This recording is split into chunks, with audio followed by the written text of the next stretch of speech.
Welcome back to the Night Below campaign, minions. Today's an eventful one. A trap, a battle, and a death. The danger is ramping up. Sit back, get a snack, and let's see what problems Team Goody Good gets themselves into.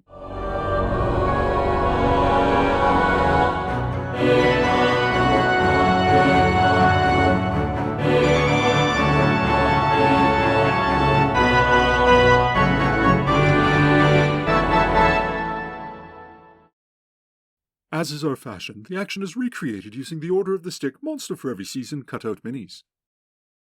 The players: Les as a Neshk, Lawful Good Human Paladin, level 6.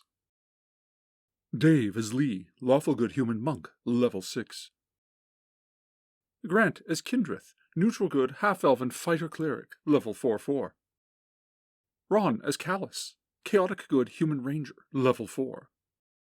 Sean as Phallus, Chaotic Good Elven Thief, level 4. Claude as Tuck, Lawful Good Human Kensai, level 1. Boris, Lawful Good Human Ranger, Henchman to Aneshk, level 5. Tyranno, Lawful Good Human Magic User, Henchman to Aneshk, level 3. Today's session picks up right where we left off, with the team planning to enter the Garlstone mines to investigate the sightings of the Bloodskull Orc tribe and their human allies. Quipper informs them that he will stay out and guard the entrance, and tells them that while they are heroic, they should not take any unnecessary risks. Readied up, the team progresses forward into the mine with Phallus invisible and scouting ahead. Some 100 yards into the mine, Phallus accidentally sets off a mystical trap, but manages to dodge the effects with a successful save versus spells. He reports back. Then the rest advance together cautiously to the site of the trap. It's an area at the end of a narrow corridor before the mines open wider. The group takes the time to puzzle it out. Phallus searches the area for traps and manages to spot a strange shimmer in the air, barely perceptible, but there nonetheless. Aneshk detects evil and is able to see the entire affected area blocking the pass. As he's able to see it, this also tells him that the effect was created by an evil individual or entity. He plans to move forward on his own to set off the trap deliberately, but as a precaution, they tie him off to a rope and hold fast. As he creeps forward, a winged spectral form swoops down out of nowhere and attacks. Aneshk fails his saving throw versus spells, and it wraps around him, holding him fast. They pull him back with the rope, but he remains paralyzed. Lee immediately rushes back to Quipper to acquire the Ring of Free Action, and he returns. They place it on Aneshk, who is immediately released from the spell holding him in place. Aneshk scans the area with his ability to detect evil again, and they realize that whatever was there has been expended, so they proceed forward in formation. The worked area of the mine fades and becomes a natural cavern, areas that have not been touched by miners' work. A passage to the right branches off, while the massive main cave continues straight. Taking precautions, they opt to investigate the side passage. It leads to a larger cavern with a pool of water. Their light doesn't reach beyond the breadth of the pool, and they don't want to risk disturbing the water, so they continue back to the main passage. On the right, they pass an area of the wall strangely colored by natural forming minerals, resembling, of all things, a flitch of bacon. After the flitch of bacon, they come to an area where the stalactites above are colored by various minerals to resemble, you guessed it, eggs. Why do I suddenly feel so hungry? As they wrestle with a sudden urge to go back for breakfast, a war cry pierces the air and an attack is launched from the shadows. Initiative is diced, but the players lose. The enemies loose arrows. One arrow goes towards Lee, who snatches it out of the air. Two more at Aneshk. One misses, but the other hits for some minor damage. Before them are 5 humans with longbows, and one halfling with a sling. One of the humans has moved behind the halfling. Lee advances with his great speed into combat to engage, preventing 2 archers from making second shots. The charging characters don't quite cover the distance before the unoccupied archers are able to shoot again, but no hits are struck. The charging heroes complete their move, and the halfling suddenly realizes his positioning isn't ideal, as Aneshk leaps in and kills him with a single stroke. The other archers take hits and switch out to hand-to-hand weapons as melee begins. The apparent leader orders one man to withdraw, and as he isn't currently engaged by the enemy, he is able to turn and disappear into the cavern. None of the team are able to pursue. Blows are exchanged. Kindreth attempts to cast Hold Person on the leader, but the leader's strike against him disrupts the spell. Tuck uses the reach of his Haranshire from the back line to attempt a disarm attack against the enemy leader, but he fails. Phallus uses his climb skill while invisible to scale the wall and maneuver behind the leader. He manages to score one segment of surprise, allowing a backstab attempt, but alas, his attacks fail. Unbeknownst to the group, behind them, Tyranno is left alone with the mule unprotected. The surprise roll fails, and Tyranno is ambushed by a halfling thief, whose backstab attacks kill the henchman. The halfling takes the valuable spellbook and fades back into the shadows unnoticed. Tuck again attempts to disarm the leader, this time hooking the sword with his Haranshire and sending it flying away behind the warrior. Kindreth casts command on the leader, ordering him to undress. As per the spell, the victim doesn't qualify for a saving throw, so the spell automatically forces him to start pulling off bits of his armor while the melee rages.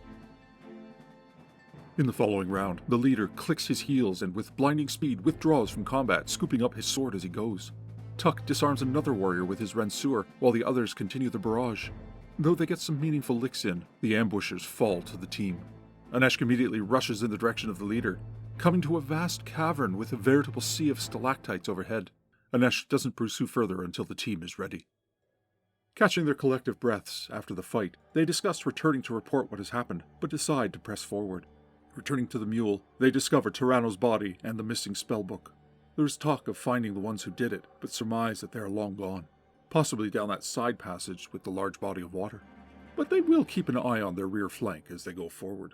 With Phallus in the lead, once more they creep into the vast cavern. Even the light of their continual light token doesn't reach the far end. To the north, they see a wall that looks like a carved waterfall. Phallus creeps forward invisibly to investigate the strange sight more closely, but the threat waiting for him defies invisibility. From above, a stalactite dislodges as Phallus creeps beneath and falls straight down onto him, a mouth biting as it drops. A piercer. Such creatures have 95% chance for surprise, so percentage dice are rolled, scoring a 61. Even with the Ranger bonus, this is hard to spot. Dividing 61 by 16.66% equals 4 segments of surprise. Fortunately for Phallus, his dexterity of 19 reduces that to a single segment. Still enough. The piercer falls, scoring a hit for 11 damage. Mercifully not enough to kill him. Though badly hurt, he counterattacks with his swords, obliterating it with solid strikes. Tuck immediately scans the ceiling with his Haranshire ready. The veritable sea of stalactites could be home to any number of piercers, perfectly camouflaged and ready to strike. The team moves to hug the east wall where fewer stalactites can be seen. In fact, they notice evidence above that stalactites have been shorn off, creating a roughly 5-foot path hugging the wall. They stick to this path and move forward in single file. The waterfall, upon closer inspection, is a naturally occurring formation of minerals resembling water, with a small trickle of real water enhancing the illusion of flow.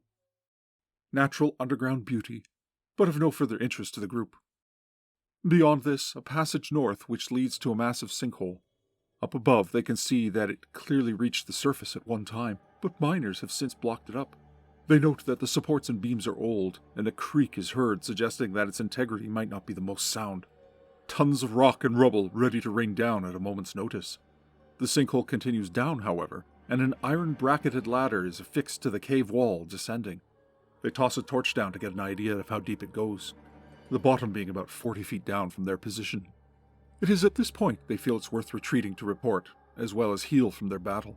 They return back to the poached egg corridor, then scout another cavern before leaving entirely. A random encounter sees them encounter a harmless snake, which Lee speaks with to see if any information can be gleaned. They learn that more men, as well as some not men and other predators that the snake fears, live below.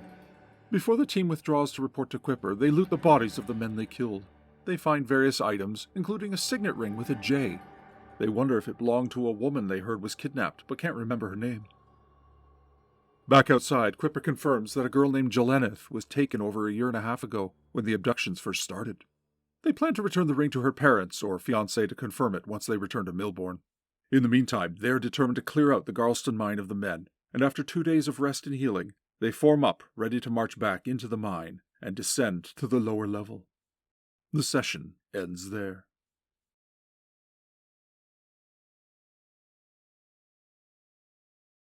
One step closer to the big finale, minions. The upper level of this mine is fairly basic, but the setup and tactics of the enemy are laid out in decent detail. The enemies are tough, but have some good loot, assuming the players can get their hands on it. There are 3 major encounters here on level 1, and interestingly enough, it all played out by the book. The first being the Wyvern Watch spell. This proved to be of no real concern as a direct threat, as you saw. But what it does do is alert the 2 halflings on guard watching the entrance. Tinsy and Caswell are the scouts, and when the mine is breached, Tinsy rushes back down to the lower level to alert the bandits, while Caswell stays hidden in order to get possible rear strikes in combat. This played out exactly as written in the module. The timing is laid out for Tinsy to get reinforcements, which was easily eaten up by the group checking the side cavern and searching. Assuming that all of the enemies were in front, the group rushed forward, leaving the henchman Tyranno alone. A successful move silently met increased surprise range and multiple segments of surprise. The magic user didn't have a chance. The second encounter is, of course, the ambush, assuming that Tinsy manages to alert the bandits below. That is the most likely scenario, I feel, in any given playthrough. There's a timeline for how long it takes to set up, and what the response is should the PCs start winning. All of this went down exactly as the book laid out. What's really interesting is that usually when these things are written up in such explicit detail, most players find a way to thwart it, am I right? And finally, the third encounter is the Piercer. Despite projecting the possibility of more than one, the module is written with only the one. Unlike the Bandit Ambush, which can go very, very badly for PCs, the Piercer is more of a slap to the face, a little gotcha to drain resources or kill a character before they descend to the lower level. Again, the Piercer is situated by the waterfall and attacks when someone gets close. This played out, again, by the book. And nonetheless, it made for an exciting session, and sets the stage for things to come. The players now know that the enemies they face aren't zero-level rabble. The warrior who gets away is clearly very skilled, and there's no telling how many more enemies reside below. Additionally, the team was forced to withdraw to recover, meaning that the enemies in the mine have 2 days to fortify their own defenses. Team Goodygood will need to be extra careful heading to the lower levels of the Garlstone mine. Tune in for the next session wherein our heroes discover what lies below, and a devious trap ensnares one of the PCs. More excitement looms as the Night Below campaign continues. Watch for my summons, minions, and ta for now.